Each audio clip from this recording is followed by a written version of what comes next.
Dokter bersiap untuk melakukan otopsi pada anak kecil. Saat membuka kain putih, ternyata ditemukan bahwa yang terbaring di dalamnya adalah putri kandungnya sendiri. Pria itu terkejut dan membeku di tempat. Dia tidak bisa menerima kenyataan ini. Tanpa dia sadari, kematian putrinya adalah karena ulahnya sendiri. Ternyata, kejadian itu terjadi kemarin. Wanita licik itu, karena bermain ponsel saat mengemudi, akhirnya menabrak mobil istri pria itu setelah melanggar lampu merah. Setelah benturan hebat, menyebabkan mobil istri pria itu terbalik. Dia melihat putrinya menangis terseduh-seduh karena kakinya terjepit. Ingin segera menghubungi suaminya yang merupakan seorang dokter. Namun sayangnya, dia tidak bisa mencapai ponselnya. Sementara itu, suaminya menerima telepon darurat dari wanita licik yang bermain ponsel. Maka, suaminya segera pergi ke lokasi kecelakaan bersama ambulans. Namun pria itu langsung berlari ke arah wanita licik itu, tanpa sedikit pun memperhatikan ke arah istrinya dan putrinya sendiri. Apakah kalian baik-baik saja? Hao, apakah kamu baik-baik saja? Jiangnya, mengapa Gubai bersama wanita itu? Ibu, ayah benar-benar tidak ingin Nani lagi. Nani tidak sengaja merusak kue. Nani tahu Nani salah. Nani, ayah pasti menginginkan kamu. Kemudian wanita itu menggunakan semua kekuatannya untuk mengambil ponsel. Lalu dia segera menelepon suaminya. Sementara wanita licik saat ini malah menggunakan kesempatan ini untuk menyatakan perasaannya kepada pria itu. Mengungkapkan bahwa dia hampir saja berpikir dia tidak akan pernah bertemu pria itu seumur hidupnya. Pria itu dengan penuh kasih menutup mulut wanita licik itu, memintanya untuk tidak berpikiran negatif. Kemudian dia menyatakan bahwa selama dia ada di sana, dia tidak akan membiarkan mereka berdua dalam masalah. Kemudian dengan penuh perhatian dia menempelkan plaster pereda luka pada wanita licik itu. Dan pada saat itu, istrinya juga menelpon. Namun pria itu langsung menutup teleponnya. Tanpa disadari, pada saat itu anak perempuannya kehilangan terlalu banyak darah dari kakinya. Hampir tidak bisa bertahan lagi. Melihat anak perempuannya hampir tertidur, wanita itu segera memanggil anak perempuannya dengan cepat, meminta dia untuk bertahan sedikit lebih lama. Nani ingin sekali tidur. Nani, tidak boleh tidur. Ayah segera datang. Goodbye. Goodbye.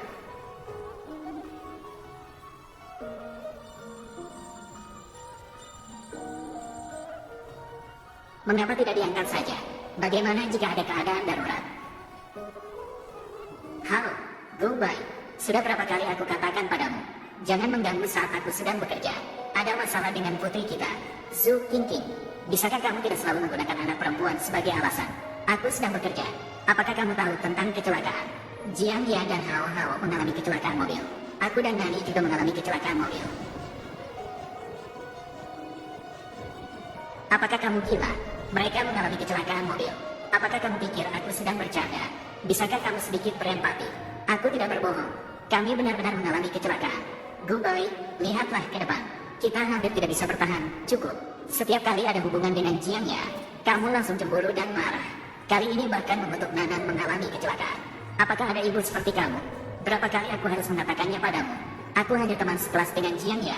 Aku melihat dia kesulitan merawat anak sendirian. Aku akan membantu merawat sebentar. Bisakah kamu berhenti terus-terusan memikirkan hal-hal yang tidak jelas? Tapi tidak peduli berapa kali wanita itu mengatakan mereka mengalami kecelakaan, suaminya enggan percaya, dan sekali lagi menutup telepon istrinya. Dia tetap yakin bahwa ini hanya ulah emosi wanita. Kemudian dia ingin pergi bersama wanita licik itu. Tapi pada saat itu, rekan kerja datang dan mengatakan, di seberang sana juga ada seorang ibu dan anak perempuan yang mengalami kecelakaan. Pria itu baru saja ingin melihat ke arah sana. Namun anak wanita licik mengatakan kakinya sakit lagi. Pria itu kemudian memutuskan untuk membawa mereka berdua ke rumah sakit saja. Rekan kerja mengatakan ambulans masih ada tempat, ingin menyelamatkan ibu dan anak perempuan di seberang. Namun pria tersebut sebagai kepala bagian mengatakan harus mengirim ibu dan anak laki-laki ke rumah sakit terlebih dahulu. Rekan kerja melihat situasi dan tidak bisa berkata apa-apa lagi. Dan wanita itu hanya bisa menatap suaminya dengan mata terbelalak karena menyelamatkan wanita licik dan pergi. Nani tahu Nani salah. Jangan membuat ayah marah pada Nani. Kaki Nani sudah tidak sakit lagi. Tolong, selamatkan Nani. Nani, jangan tidur. Tolong.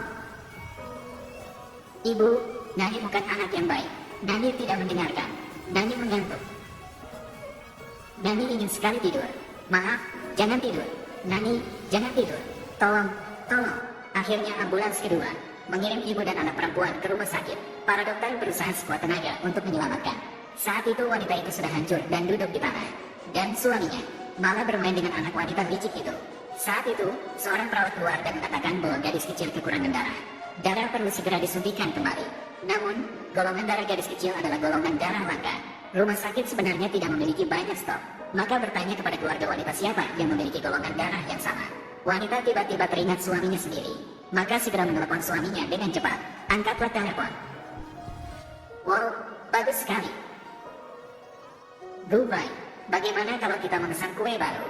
Mari kita merayakan ulang tahunmu di sini. Baiklah, merayakan ulang tahun. Angkat telepon. Tolonglah, angkatlah telepon. Goodbye. Goodbye.